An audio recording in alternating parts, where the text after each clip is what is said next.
আসসালামু আলাইকুম। 5 candle challenge reboot এর 23 নাম্বার এপিসোড এটা। আমি ব্যাক টু ব্যাক 5টা ক্যান্ডেল ট্রেড করব এবং ট্রাই করব 5টা ট্রেডই প্রফিট করতে এবং প্রত্যেকটা ট্রেডের লজিক এক্সপ্লেইন করব।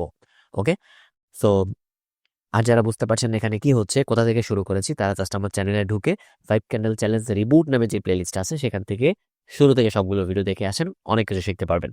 ওকে, ও দেখেন এখানে সেলার্স কিন্তু লো এর নিচে লো লাগাইতে সাকসেস হয়েছে, ঠিক আছে। বাট সেলার্স এই ক্যান্ডেলটা কিন্তু সাইন অফ একটা রিভার্সালও, এবং ক্যান্ডেলটা এমনি স্ট্রাকচারগতভাবে উইক।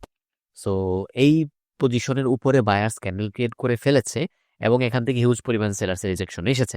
সেই সেলার্সের পজিশনকে বায়ার্স ব্রেক করতে যাচ্ছে, তো এক্সপেক্ট করা যায় এই লোয়ার হাইকে বায়ার্স ব্রেক করতে যাবে।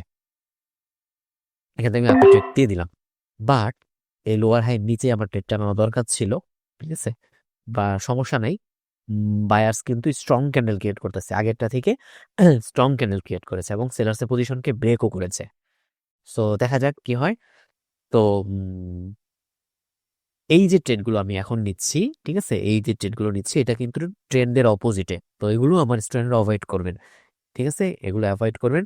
আর আরেকটা কথা, এই যে লোয়ার হাই লেভেল এইটা কেন হইলো, এটাও তো হাইয়েস্ট পয়েন্ট, এটা কেন হলো না? এখন আমার মার্কেট স্ট্রাকচারে ক্লাস চলতেছে, আশা করি আমার স্টুডেন্টদের এই প্রশ্ন আসবে। দেখেন এখানে তো সেলার্স নামতেছে, এখনো বায়ার্সের ক্যান্ডেল এখনো এন্ট্রি নেয় নেই। তো এই যে বায়ার্সের একটু উপরে উকি মারছিল, এইটা কিন্তু এই বায়ার্স না, ঠিক আছে। So market entry, buyers entry নিচ্ছে, এখন যদি এখানে একটা বায়ার্সের ক্যান্ডেলের উপরে উইক দিত তাহলে কি হইতো, এটা তখন এটা লোয়ার হাই হইতে পারতো। দেখেন এখানে একটু কথা আছে, এখানে একটু কথা আছে। এই যে আমি আগে ট্রেডটা নিয়ে নিই, এখান থেকে ট্রেডটা নিয়ে নিই, এই গ্যাপের লেভেলের মধ্যে পারফেক্টলি ক্লোজ দিয়েছে এইটা, দেখি আমি।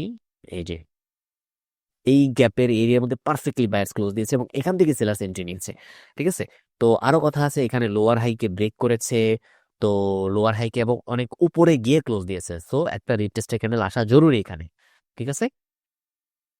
আহ, দেখা যাক কি হয়, আশা করি এটা রেড ক্যান্ডেল হবে, এখানে টাচ করতেও পারে নাও করতে পারে, দেখা যাক। ক্লোজিংটা বলে দেবে সামনে আমাদেরকে করতে হবে। ওকে, সেলার্স এখানে যেভাবে পুশ দিয়ে নেমেছিল, তো রেজিস্ট্যান্স দিয়ে নামছে, আশা করি রেড ক্যান্ডেল হওয়ার কথা, এটা প্রফিট হয়ে যাবে, শেষ টাইমে হইলে আমাকে প্রফিট দিবে। ওকে, নাম, আমি তো বলছি শেষ টাইমে গিয়ে আমাকে প্রফিট দিবে, দেখছেন, এটা হইতেছে নলেজের পাওয়ার ব্রাদার, নলেজের পাওয়ার। ওকে, এখন দেখি একটু চারটা টাপ দেই দিকে। এখানে আহ বায়ার্স ক্যান্ডেলটাকে ইনগালফ করে কভার করে ফেলেছে, এখান থেকে ম্যাপে ট্রেড করব, ঠিক আছে। মার্কেটটা এখন আম, উপরে যাওয়ার ট্রাই করবে, এখানে একটা অপটিমাইজ এই 60 রাউন্ড নাম্বার আছে এবং অপটিমাইজ করে যে আমি ড্র করি এতটুকুর মধ্যে, ঠিক আছে। তো দেখা যাক, এই যে এখানে দেখেন, এখানে দেখেন, এই যে আপার উইকের সাথে এখানে একটা demand area, sorry supply area আছে এখানে, ঠিক আছে। তো ওই পর্যন্ত মার্কেট যাওয়া ট্রাই করবে, অপটিমাইজ করেছি আমি 60 রাউন্ড নাম্বারের সাথে, ঠিক আছে। তো দেখা যাক কি হয়। তো এখানে স্ট্রং সেলার্সের পজিশন আছে, প্লাস মোমেন্টামের লেভেলও আমি অপটিমাইজ করেছি, জানেন আমি লেভেল অপটিমাইজ করে আর কি।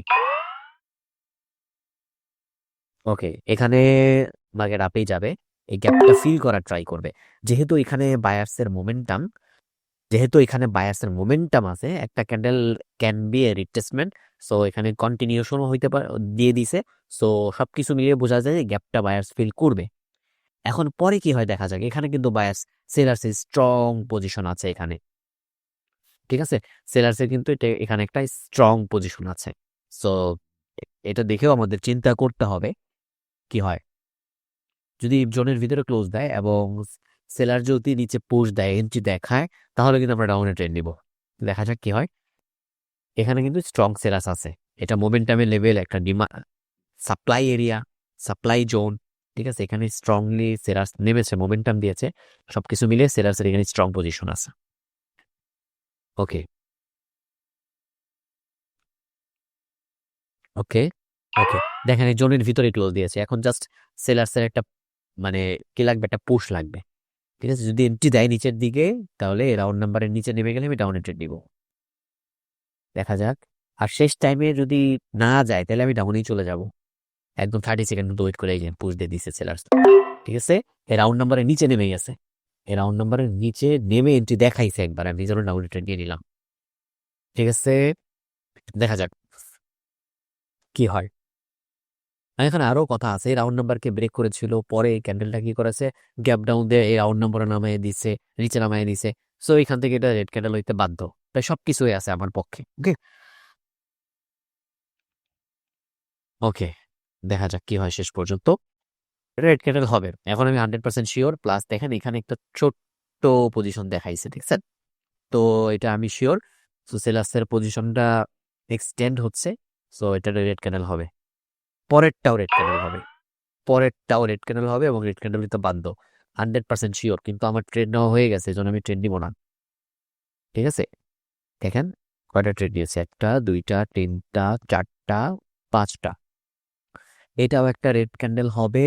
প্লাস এই যে এরিয়াটা, এটা নিচে ক্লোজ দিবে, এতটুকু ক্যান্ডেল হবে, আমি সাইজ বলে দিলাম। ঠিক আছে, এই যে এই এরিয়াটার নিচে এই রেড ক্যান্ডেলটা ক্লোজ দিবে, 100% শিওর। আমি খালি ওয়েট করেন, আমি ট্রেড নিচ্ছি না, কারণ আমি আমার সাইকোলজি ট্রেন করছি। ঠিক আছে, 5টা ক্যান্ডেলের বেশি নিব না আমি, যতই শিওর শর্ট হোক না কেন। এটা একটা 100% শিওর রেড ক্যান্ডেল হবে, কোনো সন্দেহ নেই। আমি চারটা একটু পিছনের দিকে টান দিই, চারটা একটু টান দিই পিছনের দিকে। ওকে, দেখেন আমি যেটা বলেছিলাম, এই যে এরিয়ার নিচে চলে গেছে অলমোস্ট। ঠিক আছে, এটার নিচে ক্লোজ দিবে, এটার নিচে ক্লোজ দিবে। দেখা যাক। এই দেখেন, যেটা বলেছি সেটাই, এরই হচ্ছে নলেজের পাওয়ার, এক্সপিরিয়েন্স। তো সবাই ভালো থাকেন, আবার নেক্সট কোনো এপিসোডে দেখা হবে। Best of luck.